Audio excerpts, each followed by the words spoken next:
Good morning, students. Myself, Jeenu Malik. I will help you to understand Geography of Class 10th. Dear students, we have completed Chapter 1 Resources and Development. Now, let's learn a new chapter, chapter number 4 Agriculture. The following topics to be covered in today's class: Introduction, Types of Farming. Basically, we discuss three types: primitive subsistence farming, intensive subsistence farming, commercial and plantation farming. Let's start with the first topic, and that one is the introductory part. So, dear students, agriculture is the process of producing food, fodder, fiber, and many other desired products by cultivation of certain plants and raising of domesticated livestock. Livestock means animals. We can conclude by saying the art and science of cultivating soil, raising crops, and rearing livestock is called agriculture. Agriculture is also include fisheries, animal husbandry, poultry farming, forestry, hunting, gathering, etc. Dear students, why agriculture is so important for us? Because agriculture's primary role is that it gives food to the animal, provide raw material for industries, employment to a large number of people, and capital for national economy. If we talk about role of agriculture in Indian economy, then we can say agriculture is one of the most important sector of Indian economy because India's two-thirds population is engaged in agriculture activities. Indian agriculture sector contribute about 17 to 18% of India's GDP. It also provides employment near about 52% of total workforce of our country. So we can say that agriculture sector in India is the backbone of Indian economy. Now, the next topic is types of farming. Dear students, farming is practiced in various ways across the world, it depending upon the geographical conditions, demand of produce, labor, level of technology, etc. If you see carefully, over the years, cultivation methods have changed in India significantly. Now, we are more efficient in technology. And this is the reason that now farming system varies from subsistence to the commercial farming in India. Let's learn what is subsistence and what is commercial farming. Dear students, at present in different parts of India, the following farming systems are practiced: primitive subsistence farming, intensive subsistence farming, commercial farming. Let's learn them in detail. First one is primitive subsistence farming. Dear students, the subsistence word means survival. So we can say that this type of farming is practiced to meet the basic consumption needs of farmer and his family. This type of farming is still practiced in India in few places on small patches of land with primitive or we can say traditional tools like hoe, dhow, digging sticks, etc. And all these agriculture activities done by the family members. So no outside labor is required for the primitive subsistence farming.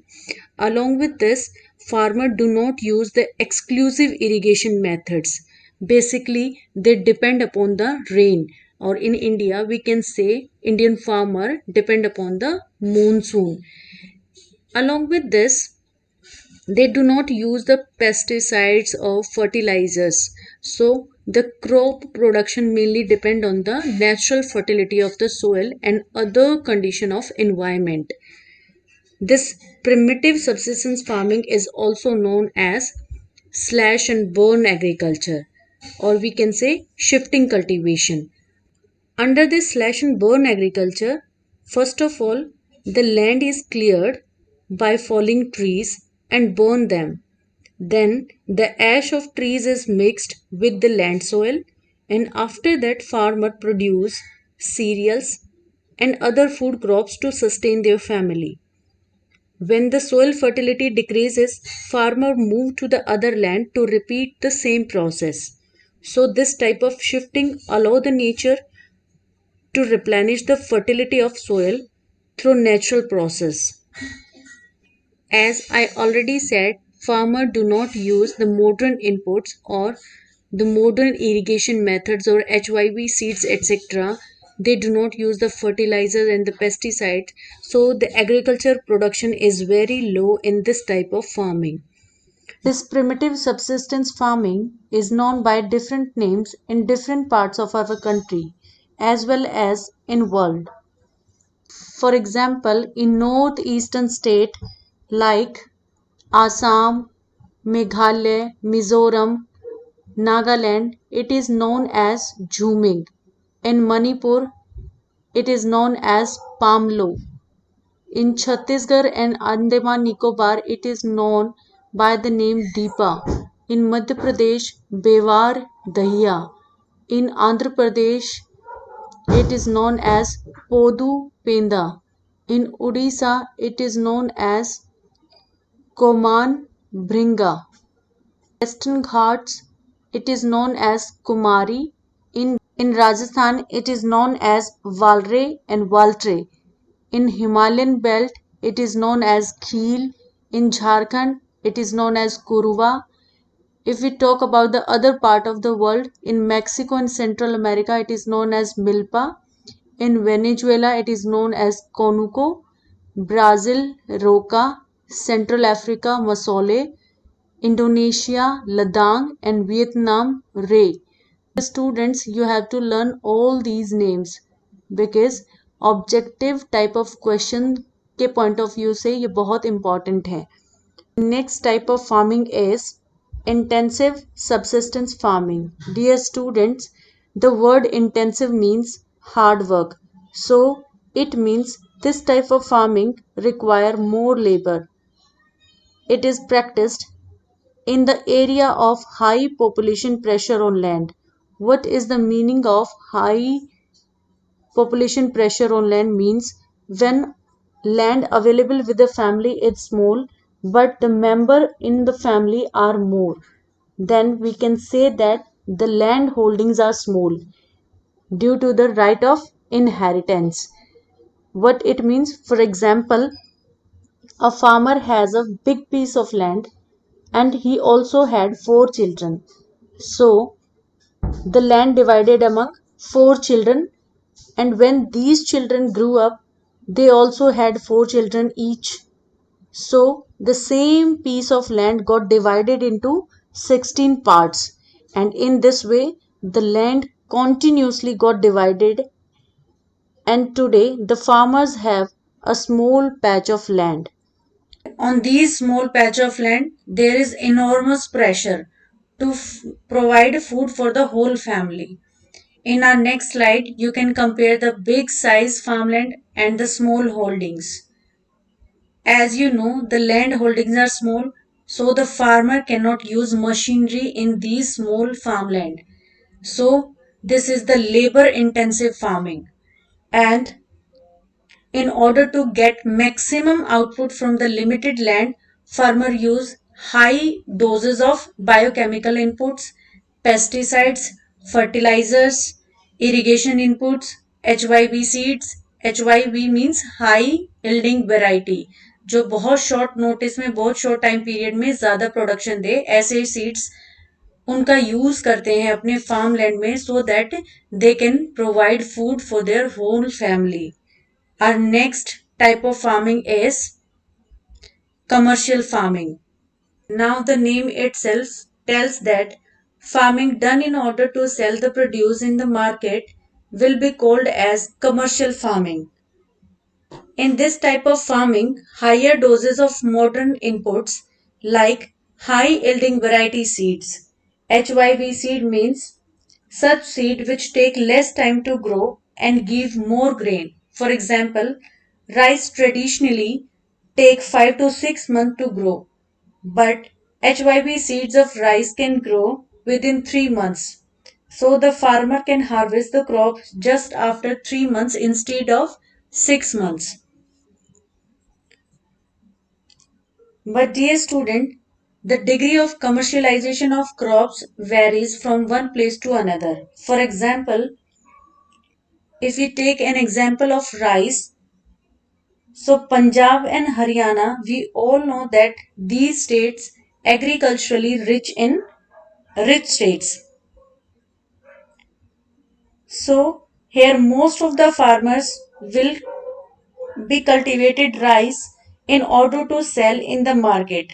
Whereas in Odisha, majority of farmers are poor and land holdings are small.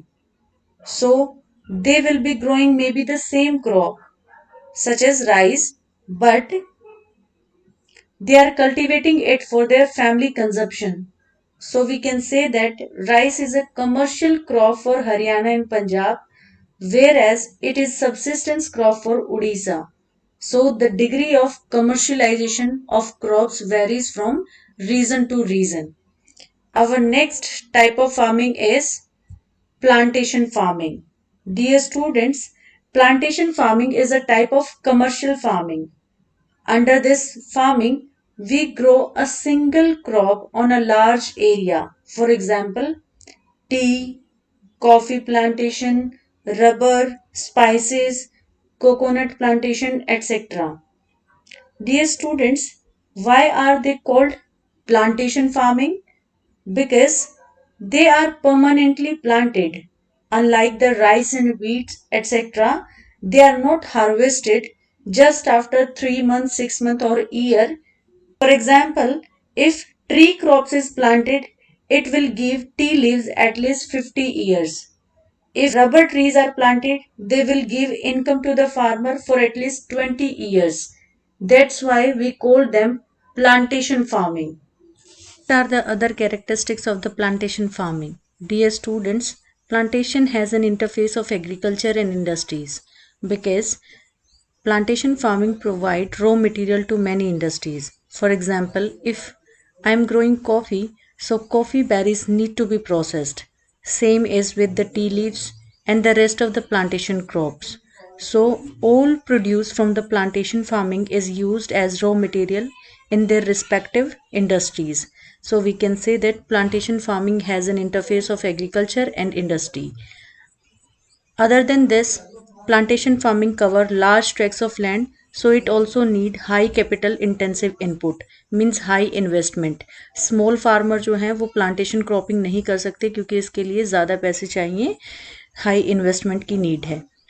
Other characteristics of plantation farming is it is labor intensive farming, means a large amount of labor is required for different purposes, for sowing, for transplanting, for plucking, drying, packing, etc. If we get the last track found in India, we can see the tea plantation in Assam and North Bengal, coffee plantation in Karnataka, banana plantation in southern part of India, rubber plantation in Kerala, bamboo plantation in northeast India, etc. are some important plantation crops grown in India.